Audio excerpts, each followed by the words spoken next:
141페이지 소통과 담론 윤리 파트에 있는 OX 문제를 같이 풀어보도록 하겠습니다. 1번부터 보실게요.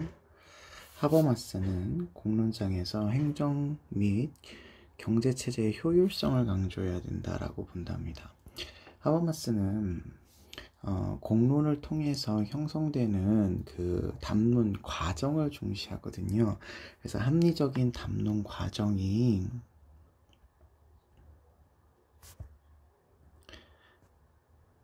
담보되어졌을 때 원만한 의사소통이 가능하다 이런 이야기를 하시는 분이라서 효율성 자체를 강조하시지 않는다 이렇게 생각하시면 되겠습니다. 모든 이해 당사자가 참여해야 되고 의사소통이 잘 이루어지게 만들어 놓는 그 과정이 중요한 거지, 효율성을 따져가지고 한다면 사실은 담론이라고 하는 과정을 중요하게 생각하지 않았을 거예요. 그래서 의사소통의 합리성들 이런 것들을 강조하는 것이 그 담론 윤리를 주장하시는 하버마스 선생님의 입장이다. 그렇기 때문에 효율성을 강조하는 것은 아니다. 이렇게 알아두시면 되겠습니다. 2번이요. 하버마스는 공론장에서 기업과 정부가 시민의 의견을 경청해야 된다. 그렇죠.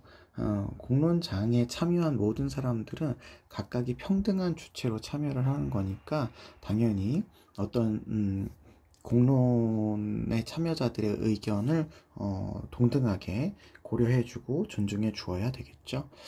3번 하버마스는 공정한 담론 절차를 준수한 합의의 결과를 수용해야 된다. 그렇죠. 공정한 담론 절차를 통해서 만들어진 합의라고 한다면 그 합의 결과를 수용해야 한다라는 것이 담론 윤리인 거죠. 다만 그런 그 담론의 결과라 하더라도 또 그 담론 참여자들이 다시 재논의를 해서 재합의는 할 수 있다. 이렇게 생각해 주시면 되겠습니다. 4번 하버마스는 시민이 참여할 수 있는 공론장의 개방성을 유지해야 된다. 그렇죠. 그 하버마스는 공론의 그 형태가 어떤 권위나 억압 이런 걸로 통제되어서는 안 되고 여러 사람들이 자신의 의견을 마음껏 이야기할 수 있는 개방성을 지녀야 된다 이렇게 이야기하시는 분이기 때문에 4번 선지 같은 경우에는 맞는 표현이다 이렇게 볼 수 있겠습니다. 5번 하버마스는 공론장에서 정확하고 이해 가능하며 진실한 말, 요게 하버마스 선생님이 얘기하는 합리적 의사소통의 요건이 되시겠죠. 그래서 이런 것들을 주장해야 된다라고 하버마스는 이야기하고 있으십니다. 6번 하버마스는 공적 문제에 대해서 문제 제기는 민주주의 발전을 저해한다가 아니라 공적 문제라고 해도 아까 말한 것처럼 개방성을 가지고 누구나 이런 부분은 문제가 있으니까 수정했으면 좋겠어요 라고 하는 의견을 낼 수가 있는 거죠. 그래서 이거는 잘못된 설명이고요. 7번 하버마스는 토론의 결과가 반영된 법에 대해 다시 토론해서는 안 된다. 아까 말씀드렸다시피 공정한 담론 절차를 통해서 만들어낸 결과라 하더라도 담론 당사자들이 재논의하는 것이 안 되지는 않죠. 재논의할 수 있다. 이렇게 얘기하셔야 되겠습니다. 8번 하버마스는 정치적 문제 해결을 위해서 공적 토론을 권장할 필요는 없다. 왜요? 공적 토론을 통해서 합의를 이루는 것을 강조하는 것이 담론 윤리인 거죠. 권장할 필요는 없다. 잘못된 표현이네요. 9번 하버마스는 의사소통의 합리성을 실현해야 토론의 합의에 도달할 수 있다. 그렇죠. 아까 말한 것처럼 정확하고 이해 가능한 말, 진실한 말 이런 것들을 해야 하는 의사소통의 합리성이 필요하고요. 그 밖에도 이제 하버마스 선생님이 이야기하시는 원만한 의사소통을 이루기 위한 여러 가지 조건들을 충족을 하시면 됩니다. 10번 로크는 인류의 보편적인 가치에 반하는 것들에 대해서는 불관용해야 된다 이렇게 얘기를 한다고 보고 있습니다. 여러분 로크는 인류의 보편적 가치 즉 자연권 이야기하시는 분이에요. 자연권.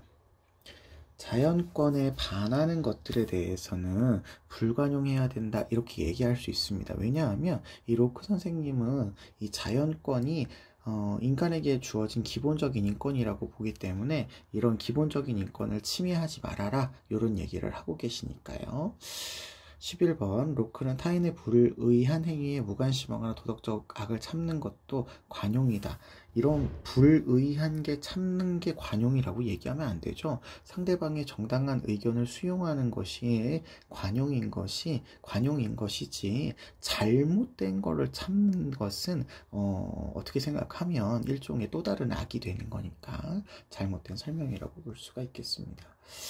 12번 하버마스는 다수에 의한 합의보다 개인의 주관적인 결정을 중시한다 이렇게 되어 있는데요. 하버마스는 의사소통의 그 결정 과정에 있어서 만장일치를 지향합니다. 만장일치. 그렇기 때문에 다수에 의한 합의가 아니고 만장일치를 이루어야 된다 이렇게 표현하셔야 되기 때문에 잘못된 설명이라고 보시면 되겠습니다. 13번 하버마스는 도덕 판단의 정당화 근거로 의사소통의 합리성, 아까 위에 나왔었죠. 의사소통의 합리성이 보장되어야 담론이 정당화되어질 수 있겠습니다. 14번 하버마스는 모든 당사자의 보편 가능한 한 행위 규범에 합의할 수 있다. 그렇죠. 하버마스는 담론 당사자들을 굉장히 합리적이고 똑똑한 존재로 봅니다. 그래서 보편 가능한 한 행위 규범을 합의할 수 있는 그런 존재들로 파악을 하고 있어요. 그래서 이런 표현도 맞는 표현이니까 기억해 주시고요. 15번 하버마스는 담론 참여자들은 서로의 주장에 비판을 하면 안 된다. 왜요? 서로 자신의 의견을 이야기하면서 서로의 의견을 마음대로 제시할 수 있어야 토론의 자유가 허락되어야지만 그게 공정한 담론으로 이루어지겠죠. 그래서 비판을 하면 안 되는 건 아닙니다.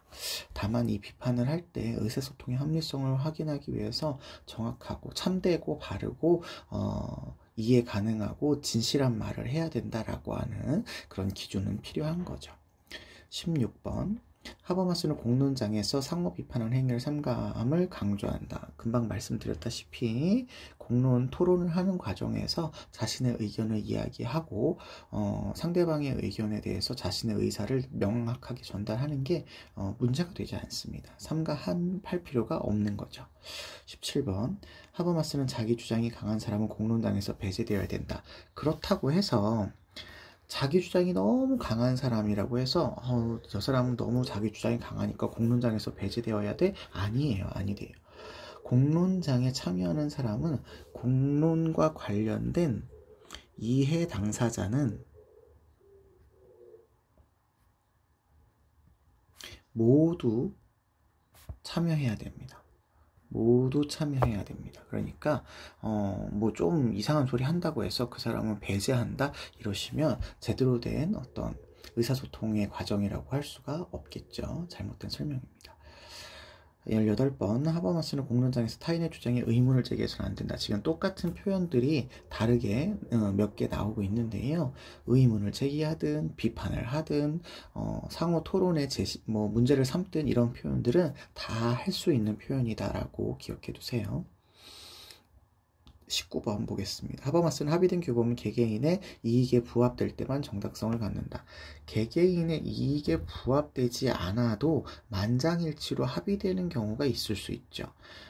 반드시 이 합의된 규범이 개개인의 이익에 부합되는 경우는 아니에요. 그러니까 거기 담론의 참여자들이 모여가지고 우리가 어떠한 결정을 내리자라고 모두가 어떤 의사결정 방식을 선택을 했을 때 그런 선택의 결과로 나온 결과라고 한다면 개인의 이익에 반드시 합의하지는 않을 수도 있을 거예요. 그런 경우도 합의된 규범으로서의 담론의 정당성을 얻게 됩니다. 20번 보시죠. 밀은 토론에서 다수가 받아들일 수 없는 의견을 침묵시켜야 된다? 아니에요. 밀 선생님의 경우에는 개개인의 자유를 엄청나게 강조를 해서 그 사람이 다른 사람의 자유와 권리를 침해하지 않는 이상 자유를 누릴 수 있도록 보장을 해야 됩니다. 특히 토론에서 상대방에게 피해를 주지 않는 이상 다른 사람의 의견을 받아들일 수 없다고 해서 침묵시켜야 된다고 이야기하지 않아요. 두 가지 이유인데요. 이 사람의 의견이 오류라고 한다면 우리가 주장하는 내용이 참된 진리로 입증이 될 수 있기 때문에 그 사람의 잘못된 의견을 얘기할 수 있게 허용해야 된다라고 보고 있고, 그 사람이 소수의 사람이 그 진리를 이야기한다면 우리가 잘못됐다라는 것을 알 수 있게 해주기 때문에 어떠한 경우에도 다른 사람에게 피해를 주지 않는다면 침묵시킬 수 있는 권한은 없다, 이렇게 얘기를 합니다. 그래서 이거는 잘못된 설명이죠. 21번 밀은 토론의 존재 조건은 참이라고 검증된 진술만을 발언하는 것. 토론 자체가요, 참 거짓을 나누는 것을 토론하지 않죠. 이미 그 사실 판단의 영역에서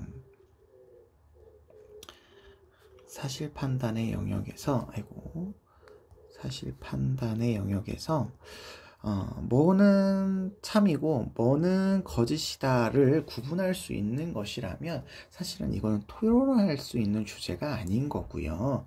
밝혀내야 하는, 검증해야 하는 그런 내용이고요. 토론을 한다라는 것은 가치 판단인 거예요. 그래서 이것이 맞을 수도 있고 저것이 맞을 수도 있다, 이렇게 얘기할 수 있는 주제에 대해서 토론을 하는 거니까 참이라고 검증된 진술만을 발언해야 된다, 이런 표현은 토론에서 쓸 수 없는 그런 표현이 되겠죠. 그래서 잘못된 표현이다 라고 보시면 되겠습니다. 그리고 20번에서 말씀드렸다시피 그게 진리가 아니라고 하더라도 상대적으로 봤을 때 진리를 증명할 수 있는 계기가 되기 때문에 잘못된 표현이라도 얘기할 수 있게 해줘야 되는 거죠. 22번 밀은 토론에서 진리로 공인된 견해를 비판할 자유를 제한해야 된다. 진리로 공인되었다 하더라도 이게 그때 당시에는 진리일 수 있겠으나 언제까지나 진리인 것은 아니죠. 그러니까 비판을 할 수 있어야지 비판할 자유를 제한해서는 안 된다. 이거는 잘못된 거죠. 비판할 자유를 줘야 되는 거죠. 밀은 23번 토론의 자유와 인간의 완벽한 지적 능력이 진리 추구의 조건이라고 봅니다. 이것도 그렇죠. 토론의 자유를 주는 이유는 인간이 지식적으로 완벽하지 않기 때문에 주는 거예요. 그러니까 완벽한 지적 능력이 조건이다, 이렇게 얘기할 수 없을 것 같습니다.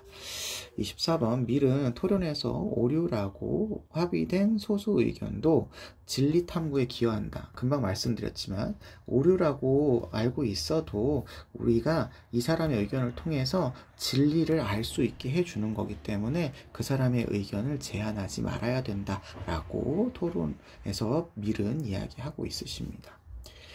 25번 하버마스는 자녀의 능력 강화를 위한 유전자 조작은 인간을 도구화한다. 여러분, 이 표현은 지금 생명윤리 단원에서 나오는 내용인데요. 유전자 조작이잖아요.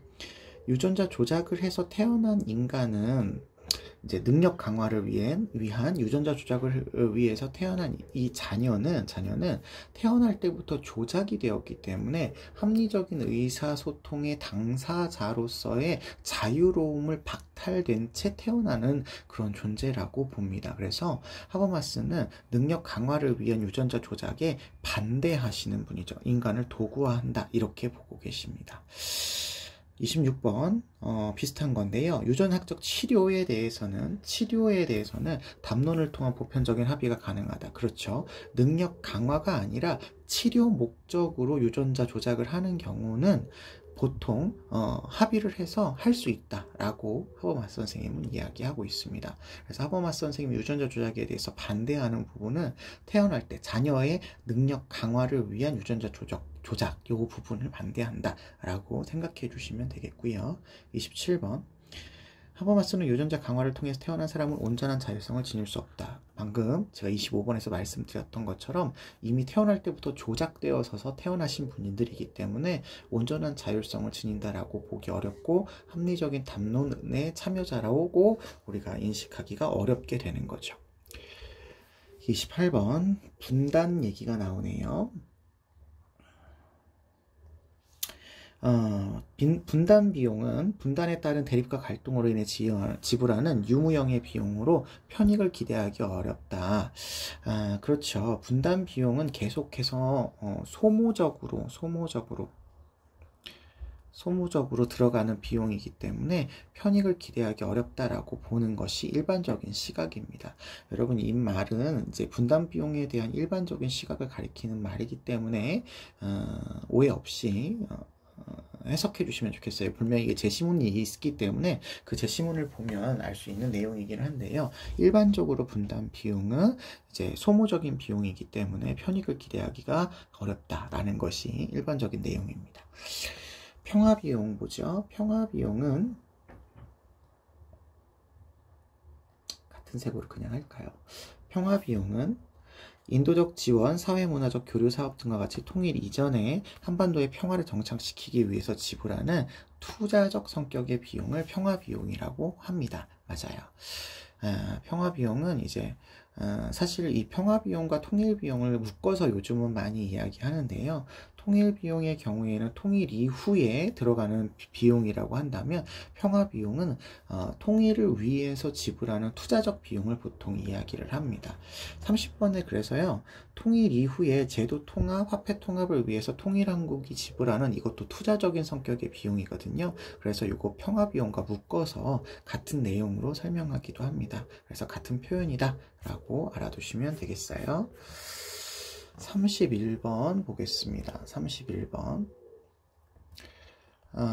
이산가족의 고통과 외국인의 투자 감소는 분단 비용에 포함된다. 그렇죠. 이산가족의 고통은 이제 무형의 비용인 거고 외국인 투자 감소도 일종의 분단으로 인해서 발생되는 비용이니까 이거는 분단 비용에 들어간다고 보시면 되겠습니다.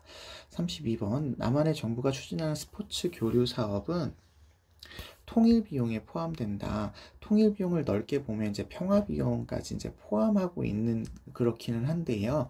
이거는 통일의 이후에 들어가는 비용이라기보다는 평화 비용이다 이렇게 보는 게 맞아서 평화 비용이라고 보는 게 맞아서 이거는 잘못됐다 이렇게 얘기는 하지만 최근에는 통일 비용 안에 이제 평화 비용이 들어가 있기 때문에 이거를 같이 보기도 합니다. 그래서 실제로 문제가 나왔을 때는 통일 비용과 평화 비용을 분류해서 보느냐 같이 보느냐도 여러분 따져주셔야 될 것 같아요. 33번 분단 비용은 소모적 비용이고 민족 경쟁력을 약화를 초래할 수 있다. 그렇죠. 소모적이기 때문에 계속 투자만 해야 되고 이익이 발생하지 않으니까 우리나라의 국력을 약화시키는 결과를 가져오게 됩니다. 34번 평화비용은 군사적 긴장 완화를 통해서 분단 비용을 감소시키게 되죠. 맞아요. 군사의 어떤 긴장 상태를 줄어들게 하면 아무래도 분단 비용을 줄어들게 만드는 그런 계기가 되겠죠. 예를 들어서 이산가족의 문제만 하더라도 통일 이전에 이산가족들이 교류를 하게 되면 이산가족의 고통이 줄어드니까요. 분단 비용이 줄어드는 효과가 있을 수 있다. 이렇게 볼 수 있겠습니다. 35번 사회문화적 통합의 선행을 강조하는 입장에서는 통일이 군사적 통합으로부터 출발해야 된다. 이미 이 말 자체가 제가 이런 선지를 구성하기 위해서 조금 이렇게 쉽게 표현을 하긴 했는데요. 사회적 문화의 통합의 선행을 강조하고 있기 때문에 정치적 통합이나 군사적 통합이 아닌 민간에서의 교류, 경제적 통합, 문화적 통합 이런 부분들을 강조하시겠죠. 35번 X고요. 36번 사회문화적 통합의 선행을 강조하는 입장은 남북 통일이 상호 이해가 전제되어야지만 잘 된다. 그렇기 때문에 정치 이념적 통합 이전에 먼저 사회문화적인 교류를 해야 된다. 이렇게 보니까요. 맞는 표현이라고 보시면 되겠습니다. 37번 정치적 통합의 선행을 강조하는 입장은 이거는 이제 이념적 통합을 강조하는 거죠. 통일을 위해서는 단일헌법을 제정해야 된다라고 본답니다. 단일헌법이라고 하는 게 이제 나라가 하나가 되는 거니까요. 이것도 정치적 통합을 강조하는 입장에서는 맞는 설명으로 이해를 하죠. 그래서 단번에 점진적 통합이 아니라 갑자기 어떤 나라가 하나의 나라로 통일을 해가지고서는 하나의 헌법으로 하나의 이념으로 만들어야 된다를 강조하시는 입장이 되겠습니다. 38번 하버마스는 담론의 모든 참여자는 서로 동등한 인격의 소유자로 대우해야 된다. 그렇죠. 담론 참여자인 경우에는 일단은 모든 존재들이 동등하다라는 걸 전제로 해서 그 사람들의 의견을 평등하게 제시할 수 있는 그런 상황이어야 되죠. 예. 합리적인 담론의 참여자라고 모든 사람들을 판단하셔야 됩니다. 39번 하버마스는 규범의 타당성 여부를 판단할 때 결과에 대한 고려를 해서는 안 된다가 아니죠. 일단은 그 담론의 참여자들이 자신들이 담론을 하는 과정에서의 공정한 담론이 나올 수 있도록 하는 것을 분명히 절차적으로 강조는 하고 있습니다만 그 과정에서 이렇게 했을 때 이런 결과가 나올까 저런 결과가 나올까에 대한 고려를 해서는 안 되는 게 아니라 해야 되는 거죠. 그래야 공정한 그런 결론에 도달할 수 있기 때문에 안 된다가 아니에요. 그래서 하버마스가 의무론을 계승한 것처럼 보이지만 요나스나 롤스 선생님하고 비슷하게 결과와 과정을 모두 강조한다. 이렇게 생각하시면 좋겠습니다. 40번 하버마스는 어떤 준칙이 보편적인 규범이 되기 위해서는 모든 당사자들이 동의해야 된다. 그렇죠. 담론에 참여한 모든 당사자가 동의하는 겁니다. 모든이에요. 모든이라는 걸 꼭 기억해 주시면 감사하겠습니다. 41번 하버마스는 상대방을 기만하려는 하는 말을 하지 말아야 된다. 그렇죠. 상대방을 존중해야 되니까 기만하면 안 되죠. 기만하면 안 됩니다. 42번 하버마스는 사회적으로 정당한 규범의 의견에 근거해 의견을 제시해야 된다. 그렇죠. 정당한 규범에 근거해라. 그러니까 뭐 참되고 거짓 없고 진리이면서도 이해 가능한 말을 해야 되는 거니까 이렇게 근거해야 되는 거죠. 여기 정답의 표시가 X로 되어 있어요. 이거 O로 변경해 주시면 감사하겠습니다. 43번 하버마스는 담론을 통한 합의 과정보다 담론의 결과를 중시해야 된다. 과정보다 결과를 중시하는 게 아니라 둘 다 중시하는 거죠. 둘 다 중시하는 겁니다. 그래서 요거는 X, 여기 답이 43번과 42번이 바뀌어 있는 것 같아요. 그래서 두 가지 바꿔주십시오. 44번 하버마스는 담론에 참여하는 모든 사람은 반드시 담론 절차를 지켜야 된다. 그렇죠. 합리적인 의사소통이 이루어지기 위해서 참되고 진실하고 이해 가능한 말을 해야 된다. 요거는 지켜주셔야 되시겠죠. 45번 하버마스는 행위 규범으로서의 올바른 비판과 논증을 통해서 정당화될 수 있다. 그렇죠. 비판과 논증이라고 하는 담론 절차를 통해서 정당화가 이루어지는 거죠. 46번 하버마스는 주관적 견해를 극복한 후에 담론에 참여하는 것이 이상적이다. 여러분 이거는 조금 기억해 주세요. 이 표현과 아까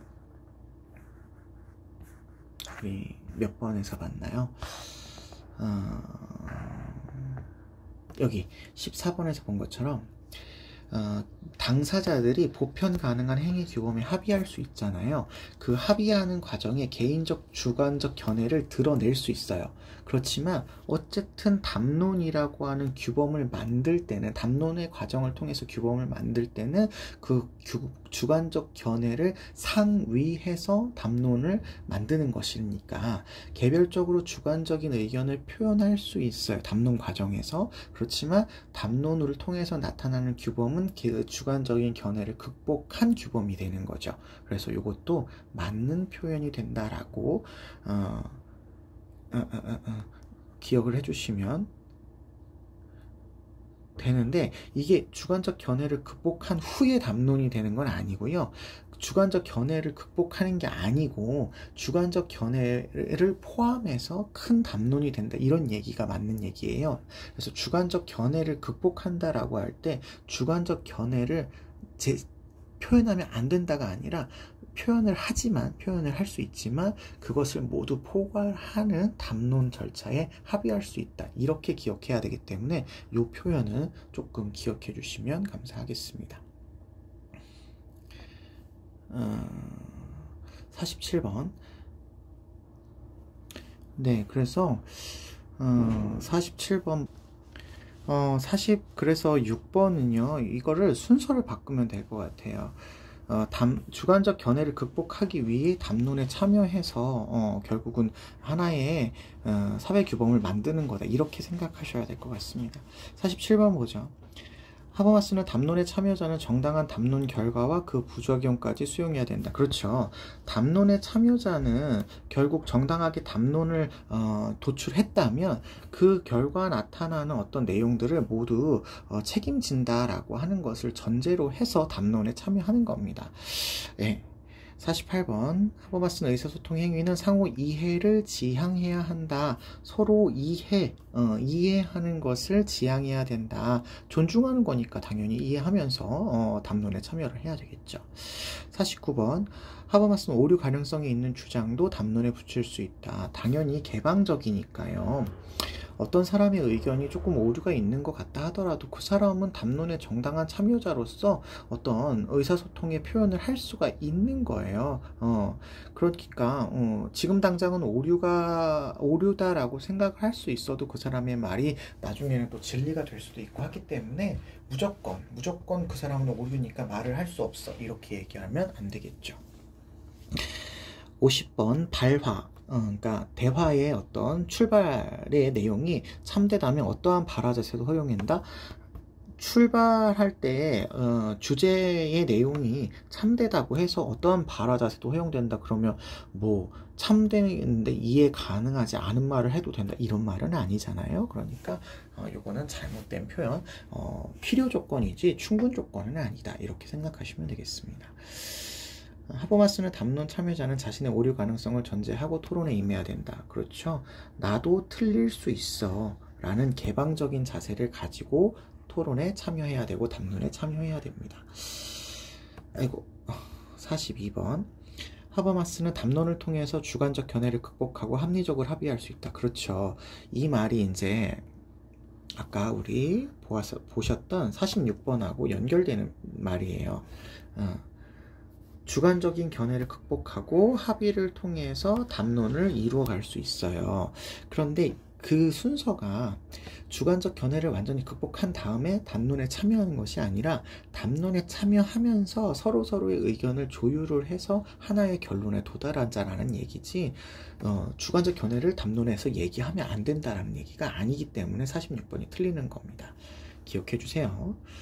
43번. 하버마스는 규범이 정당화되려면 모든 담론 참여자가 합의해야 된다. 아까 위에서도 봤죠? 담론의 모든 참여자가 합의해야 됩니다. 맞습니다.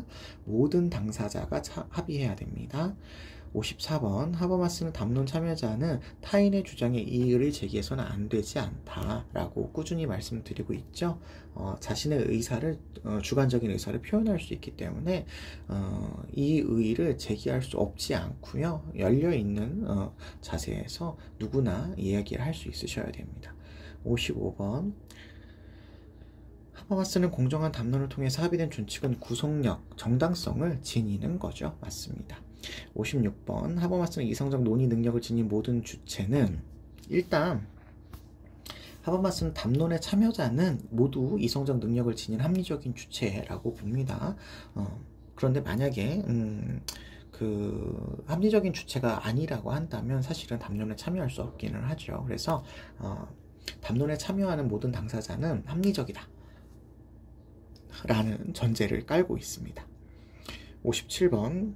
하버마스는 담론의 공동 결의 과정에서 자신의 희망, 개인의 주관을 표현할 수 있어야 됩니다. 물론 그 표현을 해서 결국에는 그런 것들을 이제 조화시켜서 하나의 결론으로 나아가는 것이기는 합니다만 표현 자체는 할 수 있어야 된다. 지금 계속 비슷한 얘기를 하고 있는 거예요. 58번. 하버마스는 유전적 간섭 없이 도덕적으로 정당화되는 경우가 존재한다. 유전적인 간섭이 도덕적으로 정당화되는 경우가 존재한다. 아까 우리 이 유전자 관련돼서 두 가지 배우셨잖아요. 자질 강화 목적을 위한 유전자 조작이 있고, 치료를 목적으로 한 유전자 조작이 있다. 그 중에서 하버마스는 치료 목적의 유전자 조작은 허용을 하고 자질 강화를 위한 유전자 조작은 허용하지 않는다라고 말씀을 드렸죠. 그러니까 유전적 간섭이 도덕적으로 정당화되는 경우가 존재한다. 이렇게 보시면 되겠습니다. 네, 그런데 여기 정답이 X라고 되어 있죠. 이거를 O라고 바꿔주시면 감사하겠습니다. 이 표기를 또 잘못한 것 같아요. 59번 하버마스는 인간의 유전적 자연성을 평등한 도덕 주체가 되기 위한 전제라고 본다. 그렇죠. 자연적인 평등성, 자연성은 유전적인 자연성, 그러니까 유전학적으로 자연스럽게 태어날 수 있는 그런 면은 평등한 도덕 주체, 그러니까 합리적인 당사자의 평등성을 보장하는 전제 조건이다. 맞는 표현이죠. 맞는 표현이라고 보시면 되겠습니다. 그 다음에 60번 하버마스는 부모의 적극적인 유전적 간섭으로 자녀의 삶에 참여해야 된다라고 본다. 아니죠. 이렇게 적극적으로 유전적 간섭을 하는 것을 자질 강화를 위한 목적의 유전적 간섭이라고 보기 때문에 이렇게 참여하는 것은 정당한 어떤 담론의 참여자로 만드는 게 아니기 때문에 이거는 잘못된 그런 내용이다라고 볼 수 있을 것 같습니다. 네, 그러면 정답은 X가 되겠네요. 자, 여기 이 14강 그 소통과 담론 윤리에서는 보통은 소통과 관련해서 뭐 관용, 볼테르 선생님의 관용이나 아니면 미래 토론 뭐 이 정도가 그 제시문을 통해서 아주 쉽게 풀 수 있는 그냥 문제로 출제가 되거나 다 지금 말씀 계속 나오고 있는 하버마스의 의사소통 윤리, 즉 담론 윤리가 주로 출제가 되었습니다. 요 전에는 담론 윤리가 시험 문제로 많이 안 나오다가 최근 들어서 담론 윤리가 꼬박꼬박 시험 문제 출제가 되고 있거든요. 그래서 하버마스 선생님은 조금 더 자세하게 보시면 되겠고, 거의 한 문제가 무조건 출제가 된다라는 의식으로 봐주시되, 지금 하버마스가 그냥 단순하게 담론으로 적용돼서 나오는 경우도 있고, 말씀드린 것처럼 이 유전자 조작과 관련해가지고 4단원의 생명윤리와 결합을 해가지고 문제가 나오는 경우도 있어요. 그래서 그 부분을 좀 참고하시면 되겠고요.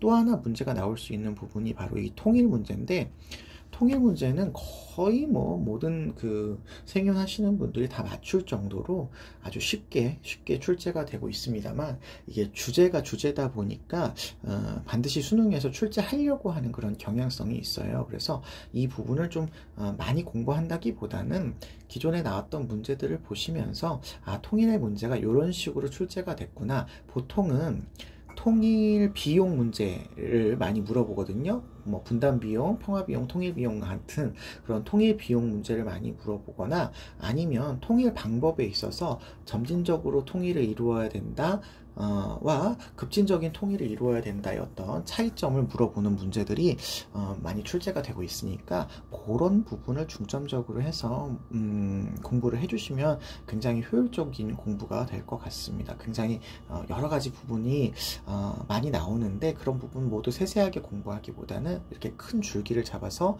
공부하시는 게 훨씬 더 좋을 것 같다는 생각입니다.